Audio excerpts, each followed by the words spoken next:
ചെമ്പനീർ പൂവിൻ്റെ latest episode review ആണ് പറയുന്നത്. അങ്ങനെ ശ്രീകാന്ത് പറയുന്നത് സച്ചിയേട്ടൻ്റെ ദേഷ്യമാണ് എല്ലാത്തിനും കാരണം എന്നൊക്കെ പറഞ്ഞ് സച്ചി ഇങ്ങനെ കുറ്റപ്പെടുത്തി നിൽക്കുന്ന സമയത്തായിരിക്കും സുധി അങ്ങോട്ടേക്ക് വരുന്നത്. സുധിയും അതുപോലെ തന്നെ സച്ചിയുടെ ദേഷ്യമാണ് എല്ലാത്തിനും കാരണം എന്നിങ്ങനെ പറയുന്നത് കേൾക്കുന്ന സമയത്തിന് സച്ചിയുടെ ദേഷ്യം കൂടി വരും. പിന്നീട് ശ്രീകാന്ത് വീണ്ടും പറയുന്നത് സച്ചിയേട്ടൻ്റെ ദേഷ്യം കാരണം കൊണ്ട് മാത്രമാണ് എല്ലാം സംഭവിച്ചത്. സച്ചിയേട്ടനെ പേടിച്ചുകൊണ്ട് മാത്രമാണ് ഞാനെന്ന് അച്ഛനോട് പോലും ഈ സത്യങ്ങളെല്ലാം തന്നെ തുറന്നു പറയാനും പറ്റാഞ്ഞത്. അങ്ങനെയാണെങ്കിൽ ഞാൻ എല്ലാ കാര്യങ്ങളും അച്ഛനോട് തുറന്നു പറഞ്ഞേനെ, അച്ഛൻ തന്നെ ഞങ്ങളുടെ ഈ ഒരു കല്യാണം നടത്തി തന്നേനെ, യാതൊരു പ്രശ്നമില്ലായിരുന്നു എന്നിങ്ങനെ പറയാതിരിക്കട്ടെ ശ്രീകാന്ത് പറയുന്നതെല്ലാം കേട്ട് ദേഷ്യം അടക്കാൻ കഴിയാതെ ശ്രീകാന്തിൻ്റെ കോളറിനങ്ങ് കുത്തിപ്പിടിക്കാണ് സച്ചി.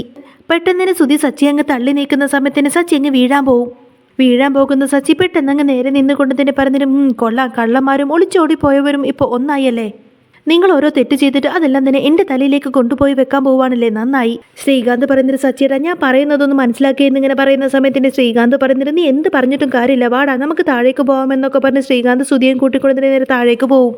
ഇതേ സമയത്തിന് ശ്രുതി വർഷയെ അണിയിച്ചൊരുക്കിക്കൊണ്ട് ഒരു പുതുമാണവാട്ടി ആക്കിക്കൊണ്ട് തന്നെ ചന്ദ്രമതിയുടെ മുന്നിലേക്ക് കൊണ്ടുവരുന്നുണ്ട്.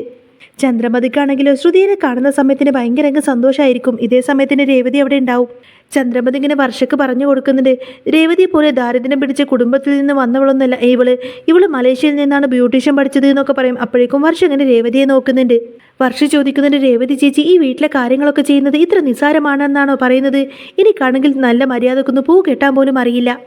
പിന്നെ രേവതി ചേച്ചിയുടെ പാചകം നല്ല അടിപൊളി പാചകമാണ്, ഒരു 5 സ്റ്റാർ ഹോട്ടലിൽ നിൽക്കാനുള്ള കഴിവ് പോലും രേവതി ചേച്ചിക്ക് ഉണ്ട് എന്നൊക്കെ പറയട്ടെ വർഷ. അപ്പം ചന്ദ്രമതി ഇങ്ങനെ മനസ്സിൽ ചിന്തിക്കുന്നുണ്ട്, ഇവളോട് എന്ത് പറഞ്ഞിട്ടും കാര്യമില്ലല്ലോ, ഇവളോട് എന്ത് തന്നെ പറഞ്ഞാലും അവൾ എപ്പോഴും രേവതി ഇങ്ങനെ പൊക്കി പിടിച്ചായിരിക്കും സംസാരിക്കുന്നത്. എന്നിട്ട് അങ്ങനെ വർഷനെ കൂട്ടിക്കൊണ്ട് തന്നെ ഹാളിലേക്ക് വരുന്നുണ്ട് ചന്ദ്രമതി. ഇതേ സമയത്തിന് ശ്രീകാന്തിനെയും കൂട്ടിക്കൊണ്ട് തന്നെ സുധി അങ്ങോട്ടേക്ക് വരുന്നുണ്ട്. ടെറസിൽ നടന്ന കാര്യങ്ങളെല്ലാം തന്നെ സുധി വിശദമായിട്ട് ഇങ്ങനെ പറഞ്ഞു കൊടുക്കുന്ന സമയത്തിന് ഇത് കേട്ട് ചന്ദ്രമതി പറയുന്നുണ്ട്, അവന് ശരിക്കും പ്രാന്താണ്. അപ്പോഴേക്കും വർഷം ഇങ്ങനെ ശ്രീകാന്തിനെ കൈ ചേർത്ത് പിടിച്ചുകൊണ്ട് തന്നെ ചോദിക്കുന്നുണ്ട്, നീ എന്തിനാ ഇപ്പം അയാളെ കാണാൻ പോയത്? അയാളെ കാണാൻ പോവേണ്ട കാര്യം എന്തായിരുന്നു എന്നിങ്ങനെ വർഷ ചോദിച്ചുകൊണ്ട് നിൽക്കുന്ന സമയത്തായിരിക്കും രവീന്ദ്രൻ അങ്ങോട്ടേക്ക് വരുന്നത്. രവീന്ദ്രനെ കാണുന്ന സമയത്തിന് എല്ലാവരും അങ്ങ് കാമായി നിൽക്കുകയാണ്. വർഷ ഇങ്ങനെ അണിയിച്ചൊരുക്കിയിരിക്കുന്നത് കണ്ടുകൊണ്ട് തന്നെ രവീന്ദ്രൻ ഇങ്ങനെ ചന്ദ്രമതിയുടെ മുഖത്തേക്ക് നോക്കുന്ന സമയത്തിന് ചന്ദ്രമതി പറയുന്നുണ്ട്, അല്ല ഇന്ന് അവരുടെ ശാന്തി മുഹൂർത്തമല്ലേ, അതിനു വേണ്ടിയിട്ട് ഞങ്ങൾ വർഷേനെ അണിയിച്ചൊരുക്കിയതാണെന്നൊക്കെ പറയും. അപ്പോഴേക്കും രവീന്ദ്രൻ നന്നായി എന്ന് പറയും. രവീന്ദ്രനെ കാണുന്ന സമയത്തിന് രേവതി പെട്ടെന്ന് തന്നെ ഒരു ഗ്ലാസ് വെള്ളം രവീന്ദ്രന് കൊണ്ടുപോയി കൊടുക്കുന്നുണ്ട്. അപ്പോഴേക്കും രവീന്ദ്രൻ പെട്ടെന്ന് തന്നെ ആ ഒരു വെള്ളം അങ്ങ് വാങ്ങിച്ച് കുടിക്കുകയാണ്. ഈ സമയത്തിന് അതും കണ്ടുകൊണ്ട് തന്നെ വർഷ ചോദിക്കുന്നുണ്ട് അങ്കിൾ അതിന് വെള്ളം ചോദിച്ചിട്ടില്ലോ, പിന്നെ എങ്ങനെ രേവതി ചേച്ചിക്ക് മനസ്സിലായി അങ്കിളിനെ ദാഹിക്കുന്നുണ്ടെന്ന് ഇങ്ങനെ അത്ഭുതത്തോടു കൂടി ചോദിക്കട്ടെ വർഷ. അപ്പോൾ രവീന്ദ്രൻ പറയുന്നുണ്ട്, പുറത്തു നിന്നാൾ പുതിയതായിട്ട് വന്നാലോ അല്ലെങ്കിൽ വീട്ടിലുള്ള ഒരാൾ പുറത്തു പോയിട്ട് വന്നാലോ അവർക്ക് നമ്മളൊരു ഗ്ലാസ് വെള്ളം കൊടുക്കണം, അതൊരു മര്യാദയാണ്, ഇതൊക്കെ മോളും അറിഞ്ഞിരിക്കണം എന്നൊക്കെ പറയട്ടെ രവീന്ദ്രൻ. എന്നിട്ട് രവീന്ദ്രൻ ചോദിക്കുന്നുണ്ട്, സച്ചിയില്ലേ എന്ന് ചോദിക്കുന്ന സമയത്തിന് ചന്ദ്രമതി ഒരു പേടിയോട് കൂടെ നോക്കിക്കൊണ്ട് തന്നെ സച്ചിയേട്ടൻ ടെറസിൻ്റെ മുകളിലാണെന്ന് പറയട്ടെ രേവതി.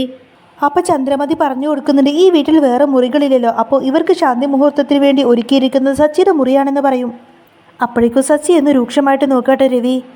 അപ്പോഴേക്കും ചന്ദ്രമതി ഒന്ന് രൂക്ഷമായിട്ട് നോക്കുന്നുണ്ട് രവി. അതിനുശേഷം രേവതിയോട് പറയുന്നുണ്ട്, സച്ചിയും കൂട്ടിക്കൊണ്ടുപോവാ, ഇവരെ അനുഗ്രഹിക്കണ്ടേ എന്ന് ചോദിക്കും.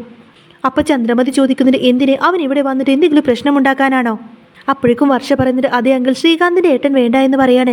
അപ്പോൾ രവീന്ദ്രൻ പറഞ്ഞു കൊടുക്കുന്നുണ്ട്, അങ്ങനെയല്ല മോളെ, വീട്ടിലൊരു ചടങ്ങ് നടക്കുന്ന സമയത്ത് തന്നെ എല്ലാവരും വേണം, പ്രത്യേകിച്ച് സച്ചിയെ പറ്റിയിട്ട് നിനക്കറിയാൻ മേലാഞ്ഞിട്ടാണ്. അതിനുശേഷം രവീന്ദ്രൻ ഇങ്ങനെ രേവതിയോട് സച്ചിയെ കൂട്ടിക്കൊണ്ടുവരാൻ വേണ്ടി പറയും. എന്നാൽ ഇതേ സമയത്ത് സച്ചി ദേഷ്യം അടക്കാനാവാതെ ടെറസിൻ്റെ മുകളിൽ ഇങ്ങനെ അങ്ങോട്ടും ഇങ്ങോട്ടും നടക്കുകയാണ്. ഇതേ സമയത്തായിരിക്കും രേവതി അങ്ങോട്ടേക്ക് ചെല്ലുന്നത്. രേവതിയെ കണ്ടോടെ തന്നെ സച്ചി ചോദിക്കുന്നതിന്, എന്താ ഇനി നിനക്ക് എന്തെങ്കിലും എന്നോട് പറയാനുണ്ടോ? എൻ്റെ ദേഷ്യമാണ് ഇതിനെല്ലാത്തിനും കാരണമെന്നാണ് ശ്രീകാന്തും സുധിയും പറഞ്ഞിട്ട് പോയത്, ഇനി നിനക്ക് എന്തെങ്കിലും എന്നോട് പറയാനുണ്ടെങ്കിൽ പറ എന്നിങ്ങനെ പറഞ്ഞുകൊണ്ട് നിൽക്കുന്ന സമയത്തിന് രേവതി വന്നിട്ട് സച്ചിനെ ഇങ്ങനെ സമാധാനിപ്പിക്കും. രേവതി പറയുന്നത്, അവർ പറയുന്നതും നിങ്ങൾ അങ്ങനെ കാര്യമായിട്ട് കേൾക്കണ്ട, അവർ പറയുന്നതൊക്കെ ഈ ചെവി കൂടെ കേട്ട് മറ്റേ ചെവി കൂടെ അങ്ങ് വിട്ടാൽ മതി, നിങ്ങൾ നന്നായിട്ട് അധ്വാനിച്ചല്ലേ ജീവിക്കുന്നത്, കുടുംബവും നോക്കുന്നുണ്ട്. എന്നിട്ട് രേവതി സച്ചിനെ നല്ലോണം സോപ്പിട്ടതിന് ശേഷം ഇങ്ങനെ പറയുന്നുണ്ട്, അതെ വർഷേന് ശ്രീകാന്തിനെ അനുഗ്രഹിക്കാൻ വേണ്ടിയിട്ട് നിങ്ങളെ താഴത്തേക്ക് കൂട്ടിക്കൊണ്ടുവരാൻ വേണ്ടിയിട്ട് അച്ഛൻ പറഞ്ഞു എന്ന് പറയുന്ന സമയത്ത് സച്ചി ആദ്യം അതിന് കൂട്ടാക്കുന്നില്ല. അങ്ങനെ രേവതി ബലം പിടിച്ചുകൊണ്ട് തന്നെ ആയിരിക്കട്ടെ സച്ചിനെ താഴത്തേക്ക് കൊണ്ടുവരുന്നത്. ഇതേ സമയത്ത് തന്നെ സച്ചിയെ കാണാത്തത് കൊണ്ട് തന്നെ ചന്ദ്രമതി ചോദിക്കുന്നത്, നമുക്ക് ചടങ്ങെല്ലാം നടത്താൻ രവിയേട്ടാ, എന്തിനാ അവരെ നോക്കി നിൽക്കുന്നത്, അവൻ ഇങ്ങോട്ടേക്ക് വന്നു കഴിഞ്ഞാൽ പിന്നീട് ഒരുപാട് പ്രശ്നങ്ങൾ ഇവിടെ ഉണ്ടാക്കും. അപ്പോൾ വർഷയും പറയുന്നത്, ശരിയാണ് അങ്കിൾ, ശ്രീകാന്തിൻ്റെ ഏട്ടന് ഞങ്ങൾ ഇഷ്ടമല്ല, ഇങ്ങോട്ടേക്ക് വന്നാൽ തന്നെ ഇവിടെ വെറുതെ പ്രശ്നങ്ങൾ ഉണ്ടാക്കും, അതുകൊണ്ട് ഞങ്ങൾക്ക് രേവതി ചേച്ചിയുടെ മാത്രം അനുഗ്രഹം മതി എന്നിങ്ങനെ പറയുന്ന സമയത്തിന് രവീന്ദ്രൻ പറയുന്നത്, അത് പറ്റില്ല മോളെ, കുടുംബത്തിലുള്ള എല്ലാവരുടെയും അനുഗ്രഹം വാങ്ങിക്കണമെന്നിങ്ങനെ പറഞ്ഞുകൊണ്ട് നിൽക്കുന്ന സമയത്തായിരിക്കട്ടെ സച്ചിയെ കൂട്ടിക്കൊണ്ട് തന്നെ രേവതി താഴേക്ക് വരുന്നത്. വന്ന ഉടനെ തന്നെ സച്ചി ചോദിക്കുന്നുണ്ട്, എന്താ ഇവിടെ ആരെങ്കിലും ഒളിമ്പിക്സിൽ ഓടാൻ പോകുന്നുണ്ടോ?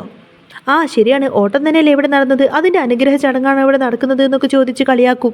അപ്പോഴേക്കും ചന്ദ്രമതി പറയുന്നുണ്ട്, ഞാൻ പറഞ്ഞതല്ലേ രവിയേട്ട ഇവൻ ഇങ്ങോട്ടേക്ക് കൊണ്ടുവരണ്ട എന്ന്. ഇവൻ ഇങ്ങനെ ഓരോന്ന് പറയുമെന്ന കാര്യം എനിക്ക് നന്നായിട്ട് അറിയാമെന്നൊക്കെ പറയുന്നുണ്ട് ചന്ദ്ര. എന്നാൽ ഇതെല്ലാം കേട്ട് ദേഷ്യം സഹിക്കാൻ കഴിയാതെ ദേഷ്യമെല്ലാം തന്നെ ഉള്ളിലിറക്കി ഇങ്ങനെ നിൽക്കുമായിരിക്കട്ടെ വർഷ. അപ്പോഴേക്കും രവീന്ദ്രൻ പറയുന്നുണ്ട്, മിണ്ടാതിരിക്കും സച്ചി, വന്ന് ഇവരെ അനുഗ്രഹിക്കുക എന്നൊക്കെ പറയും. അപ്പോൾ സച്ചി ഒന്ന് ശാന്തമാവുന്നുണ്ട്. പിന്നീട് അങ്ങനെ വർഷയും ശ്രീകാന്തും ആദ്യം തന്നെ അനുഗ്രഹം വാങ്ങിക്കുന്നത് ചന്ദ്രമതിൻ്റെ രവീന്ദ്രൻ്റെ അടുത്തായിരിക്കും. അതിനുശേഷം സുധീരയും ശ്രുതിയുടെയും ആയിരിക്കും.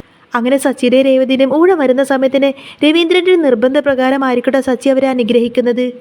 എന്നിട്ട് രവീന്ദ്രൻ ഇങ്ങനെ പറയുന്നത്, എടാ സച്ചി രണ്ട് നല്ല വാക്കെങ്കിലും പറയേ, നല്ലത് വരട്ടെ എന്നെങ്കിലും പറയുന്ന സമയത്തിന് സച്ചി പറയുന്നത്, നന്നായി വരട്ടെ. അതിനുശേഷം കയ്യിലുള്ള പൂക്കളെടുത്ത് ഇങ്ങനെ വലിച്ചെറിയാട്ടെ സച്ചി. അതിനുശേഷം രവീന്ദ്രൻ ഇങ്ങനെ പറയുന്നുണ്ട്, നിങ്ങൾ രണ്ടുപേരും നല്ല രീതിയിൽ തന്നെ ജീവിക്കണം, നിങ്ങളായിട്ടുണ്ടാക്കിയ പ്രശ്നങ്ങൾ നിങ്ങൾ തന്നെ ഇല്ലാതാക്കണം എന്നൊക്കെ പറയുന്ന സമയത്തിന് വർഷ ചോദിക്കുന്നത്, ഞങ്ങൾ എന്ത് പ്രശ്നമുണ്ടാക്കിയെന്നായി പറയുന്നത്? ഞങ്ങൾ രണ്ടുപേരും തമ്മിൽ കണ്ടപ്പോൾ ഇഷ്ടപ്പെട്ടു കല്യാണം കഴിച്ചു, അത് ഇത്ര വലിയ തെറ്റാണോ എന്ന് ചോദിക്കും.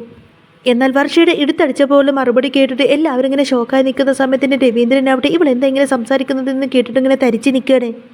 ഇത് കേട്ടുകൊടുത്തിട്ട് സച്ചി പറഞ്ഞിട്ട്, ആ കേട്ടോ, എല്ലാവരും കേട്ടോ, നിങ്ങൾക്ക് ഇത് തന്നെ വരണം. അപ്പോൾ ശ്രീകാന്ത് പറയുന്നത്, വർഷ നിന്നോട് മിണ്ടാതിരിക്കാനല്ലേ പറഞ്ഞത്? അപ്പോൾ വർഷ ചോദിക്കുന്നത്, എന്തിനാ ശ്രീകാന്ത് ഞാൻ മിണ്ടാതിരിക്കുന്നത്, ഞാൻ ഉള്ള കാര്യം തന്നെയല്ലേ പറഞ്ഞത്, അങ്കിൾ ചോദിച്ചിട്ടുള്ള മറുപടി മാത്രമല്ലേ ഞാൻ പറഞ്ഞതുള്ളൂ എന്ന് ചോദിക്കട്ടെ വർഷ. അപ്പോൾ രവീന്ദ്രൻ പറയുന്നത്, ശരിയാണ് മോളെ, കല്യാണം കഴിച്ചത് തെറ്റൊന്നുമല്ല, നിങ്ങളുടെ കല്യാണത്തിൻ്റെ പേര് ഞങ്ങൾ അനുഭവിച്ചത് പോട്ടെ, അത് കർമ്മദോഷമെന്ന് വിചാരിക്കാം. പക്ഷേ പാവ രേവതി, നിങ്ങൾ കാരണം രേവതിയുടെ ജീവിതത്തിൽ എന്തെല്ലാം പ്രശ്നമുണ്ടായി എന്ന് നിങ്ങൾക്കറിയാമോ എന്ന് ചോദിക്കാട്ടെ രവീന്ദ്രൻ. എന്നാൽ രവീന്ദ്രൻ്റെ വാക്കെല്ലാം കേൾക്കുന്ന സമയത്ത് വർഷ വളരെയധികം ദയനീയമായിട്ട് രേവതിയെ ഇങ്ങനെ നോക്കുന്നതും കാണിച്ചുകൊണ്ടാണ് കേട്ടോ ഇന്നത്തെ ഈ ഒരു എപ്പിസോഡ് പൂർണ്ണമാവുന്നത്. അപ്പോൾ നിങ്ങൾക്ക് ഈ ഒരു ചാനൽ ഇഷ്ടമായി എന്നുണ്ടെങ്കിൽ എന്നും ഇതേപോലത്തെ റിവ്യൂസൊക്കെ കേൾക്കാൻ താല്പര്യമുണ്ടെങ്കിൽ തീർച്ചയായിട്ടും നിങ്ങൾ എൻ്റെ ചാനൽ സബ്സ്ക്രൈബ് ചെയ്ത് സപ്പോർട്ട് ചെയ്യാൻ മറക്കല്ലേ.